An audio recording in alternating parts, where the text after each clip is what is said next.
Assalamualaikum warahmatullahi wabarakatuh. Perkenalkan, nama saya Siti Amila, kelas 1A NPM 217540022, jurusan Ekonomi dan Bisnis, Prodi D4 Agribisnis Pangan. Di sini saya akan menjelaskan tentang manajemen logistik. Manajemen logistik adalah bagian dari proses rantai pasok yang terdiri dari perencanaan dan kontrol agar lebih efektif dan efisien terhadap aliran dan penyimpanan barang, jasa, dan informasi terkait dari titik asal ke titik pemakaian dalam memenuhi pesanan permintaan pelanggan, atau disebut juga dengan Council of Logistic Management atau disebut CLM pada tahun 1986.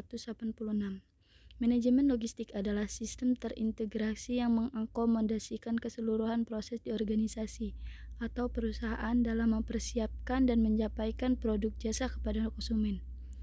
Proses ini mencakup perencanaan, sumber input bagi proses transportasi, input menjadi output, transportasi, distribusi, pergudangan, sistem informasi, dan pembayaran produk atau jasa.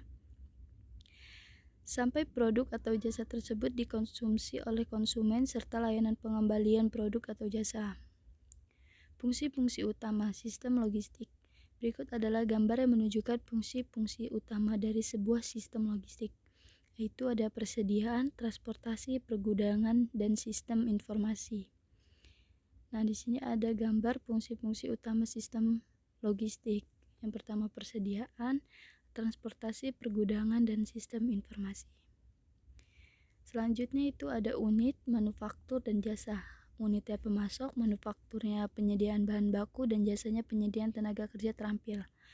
Unitnya produsen, manufakturnya pabrik, jasanya perusahaan jasa. Unitnya konsumen, manufaktur pembelian barang atau retail, jasa perusahaan penggunaan jasa masyarakat. Di sini ada gambar aliran logistik, yaitu ada pemasok, kurir, pabrik, kurir, distributor, kurir, dan pelanggan. Manajemen rantai pemasokan atau supply chain management. Supply chain management atau disebut SCM. Aktivitas manajemen yang menyediakan barang-barang atau material dan layanan servis, mengubah menjadi barang setengah jadi dan barang jadi dan menyampaikannya melalui sistem distribusi. Aktivitas ini meliputi aktivitas pembelian, parsing atau outsourcing, dan ditambah beberapa fungsi penting lain yang berhubungan dengan supplier dan distributor. Komponen sistem rantai pasok terdiri atas fasilitas, proses produksi, sediaan, transportasi, sistem informasi, pemasok, dan harga. Area cakupan SCM. Kegiatan merancang produk baru, kegiatan mendapatkan bahan baku, kegiatan merencanakan produksi dan persediaan, kegiatan melakukan produksi, kegiatan melakukan pengiriman, kegiatan pengelolaan pengembalian produk. Tantangan dalam mengelola supply chain. 1. Kompleksitas struktur supply chain. 2. Ketidakpastian. Contoh kasus aktual. Beberapa perusahaan di Indonesia sudah menerapkan konsep supply chain management atau SCM dan menjadikan SCM berbagai strategi bersaing memenangkan pasar. Salah satunya adalah Coca-Cola Bottling Company yang mengintegrasikan kegiatan logistiknya mulai dari pemasokan bahan baku, gula, botol, flaps, dan soda, hingga proses dalam pabrik sampai di pendistribusian produk ke konsumen, baik melalui pasar tradisional, supermarket, ataupun hipermarket. Contoh kasus aktual 2.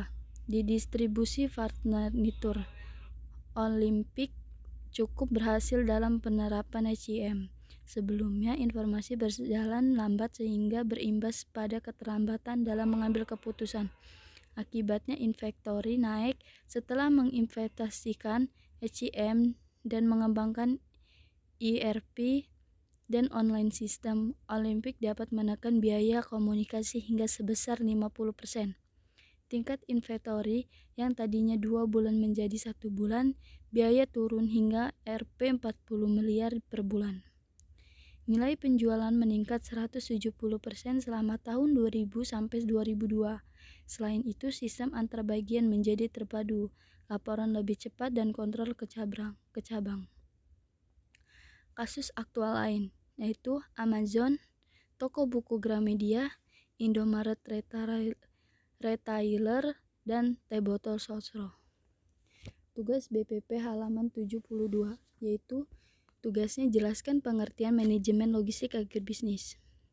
Manajemen logistik yaitu proses yang secara strategis mengatur pengadaan bahan atau pembelian, pemindahan, dan penyimpanan bahan, komponen, dan penyimpanan barang jadi dan informasi terkait melalui organisasi dan jaringannya pemasaran dengan cara tertentu sehingga keuntungan dapat dimaksimalkan baik untuk jangka waktu sekarang maupun jangka waktu mendatang melalui pemenuhan pemesanan dengan biaya yang efektif. Yang kedua, jelaskan tujuan manajemen logistik agribisnis, yaitu mendorong perbaikan komunikasi dan teknologi informasi, melayani konsumen dengan baik, mengurangi risiko, dan merespon keluhan konsumen. Yang ketiga, yaitu jelaskan fungsi manajemen logistik agribisnis, yaitu inventory, physical distributor, consumer forecasting, demand, aggregate